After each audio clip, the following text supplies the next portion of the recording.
AITA for telling my girlfriend that being depressed is not an excuse for being lazy. I, 29 years old, have always been there for my partner, 23. We've been together for 4 years and have shared a home for 1. She has always suffered from anxiety and sadness, with some months being worse than others. I've been there for her through it all, and I know how difficult it is for her. She lost her work in January as a result of the present global situation.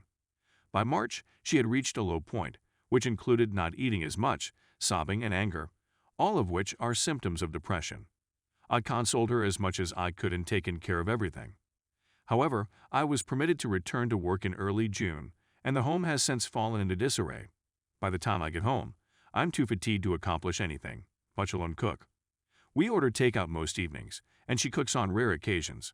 The floors aren't being cleaned, the vacuum isn't being used, the laundry is piled up and dishes are everywhere. I try to stay on top of everything, but it's almost difficult with Ja. She's been at home all day. She stays in bed till late afternoon, watching Netflix, eating cereal, and napping. That's all I've got. I try to gently persuade her to do more, but she always claims she will but never does. I eventually snapped and told her I was tired of her doing nothing all day and leaving me to handle the housekeeping. That if she's here and I'm working, she should be doing her part. She became agitated and said that she wanted to but can never find the drive, that she is always exhausted. I told her that I understood her depression, but that it wasn't an excuse to do nothing and be lazy. Nobody likes housekeeping, but I'm not going to accept any more excuses. She must either start doing it or leave. The next day, I returned home to a spotless house and a message from her apologizing and stating that she would be staying with her mother. Her mom helped her clean before they left. I tried phoning her, but she didn't answer. Her mother answered the phone when I called and had a lot to say. She was enraged. She's telling me how she's suffering and how I'm making things worse for her, that I should be helping her rather than disregarding the fact that she is in a poor situation and so on. I was informed that my girlfriend had been sobbing in her bedroom all day, and I felt terrible. I didn't want to injure her. I simply snapped. I attempted to persuade her mother to hand over the phone to my girlfriend, but she refused to talk to me. It seems to be a lose-lose scenario. On the one hand, I am aware that sadness causes a lack of drive and hygiene.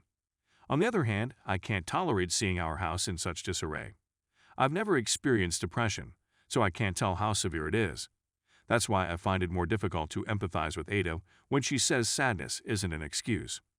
Extra information, she has a therapist with whom she meets on a regular basis.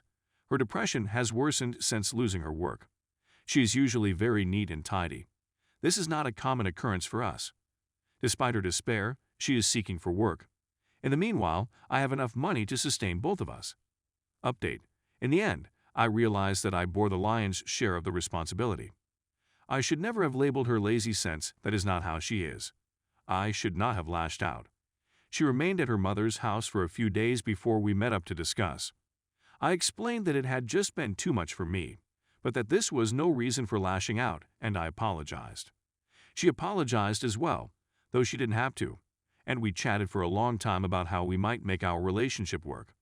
I conveyed my worries about her therapist, who is staunchly opposed to any kind of treatment other than talking therapy. She agreed that he did not seem to have her best interests at heart, and she is presently seeking for a new partner. For the time being, I advised her to discontinue her job search.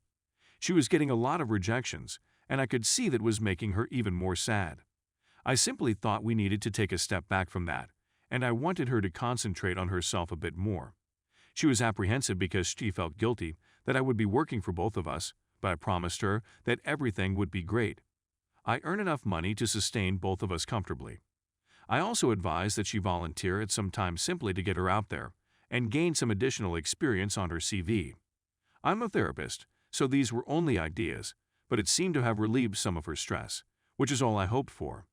We agreed that being alone in the flat and in bed all day was not healthy for her. So we devised a plan for her to watch a 10-minute workout video 3 times a week, simply to keep her active. She has discovered that she enjoys performing them, that they help her feel a little better afterward, and that she has also begun something called yin yoga. She has 1 job a day to perform to assist me. Whatever it is, I don't care. It may be dishes or just putting the clothes in the hamper. This rule has at least gotten her out of bed for a portion of the day, and she's discovered that once she gets started, she often ends up doing more than one item. I always make an effort to express my gratitude for everything she has done, no matter how little. We've decided to have a thorough cleaning day on Sunday to get everything done for the week. Surprisingly, this has been a success. We make it enjoyable by joking around and getting things done. When we just have minor duties to do throughout the week, it makes the week much more bearable. She's trying harder, and I'm trying to be more understanding of her despair. I'm doing more research and understanding how I can support her since it's a part of her. We're both putting in more effort and communicating much more effectively. I hope we continue to make improvements because I adore her and want us to succeed. Story 2. Ada for attending the funeral of my mother. My parents abandoned me as a newborn because they were both 18 and unable to adequately care for me. I didn't have a very nice life until I went into college on a sports scholarship and began to look into my background. I discovered that my parents were still together, that they had 2 other children who were much younger than me, and that they had generally been extremely successful in life. I began to feel resentful, and while I considered reaching out, I opted not to. I still kept an eye on them to see how they were doing, how my siblings were doing, and so on. I attended my mother's burial a few weeks ago after learning of her death. It was a large funeral and many people went, but it wasn't full. The issue is, other from my jet black hair, I looked just like my mother. So as people were departing, I was seen by my mother's crazy great-aunt, who mistook me for my mother. I excused myself, but I'm very sure I revealed who I was since my father found me and reached out to me only a few days ago. When we met 3 days ago at a coffee shop, he apologized for abandoning me for not reaching out sooner and for grieving over not being able to raise me. It's the first time I've ever seen a grown guy weep. He offered whether I needed anything, from a vehicle to a place to stay, but I couldn't help but feel like I was making him seem bad. So I said my goodbyes and went, but I've had a lot of messages and voicemails from him since then, asking why I left early and if I'll see him again, but I don't feel comfortable talking to him. Then I received a phone call from a lady who said she was his cousin and my aunt, and that I should have stayed away because he's inconsolable now and I'm a jerk for revealing myself at a funeral. I believe my aunt is correct since all I've done is added to his misery after he just lost his wife. Update. The first thing that happened was that my aunt, Dad's cousin, called me the next day and apologized. She informed me that she essentially raised my father and that seeing him as he was made her behave instinctively. She informed me that my father wanted to see me again and that she would enjoy it if I saw her as well.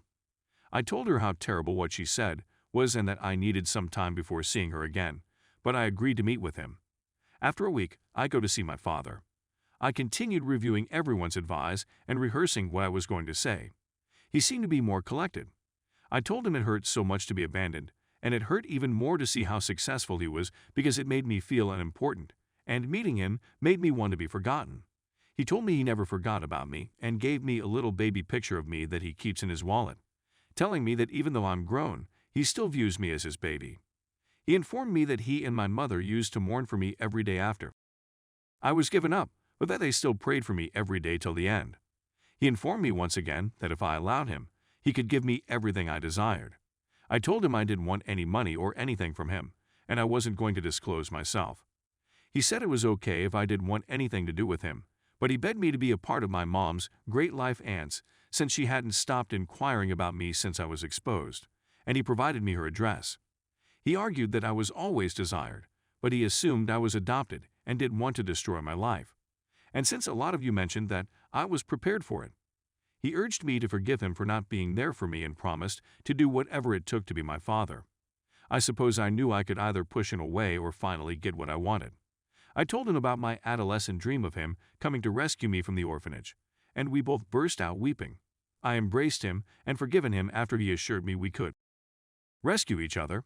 Since then, I've begun to see him more often, as well as see my great-great-aunt every other day. She started calling me by the baby nickname she had for my mother. My father began attending the gym that I, my fiancé, and my closest buddy founded after graduation. He's been trying to do all the dad things I missed out on that we can still do, like teaching me how to drive, giving me business advice. I'm also no longer unhappy about my siblings having a better life than me. He also got us both into therapy, and I'm now able to speak about my time in the system before I aged out. He's throwing a New Year's Eve party and has invited me to attend so I may meet all of my relatives, cousins, and siblings, and I'm coming. So I'd want to thank everyone who helped me for how he felt about giving me up and how he felt about seeing me again.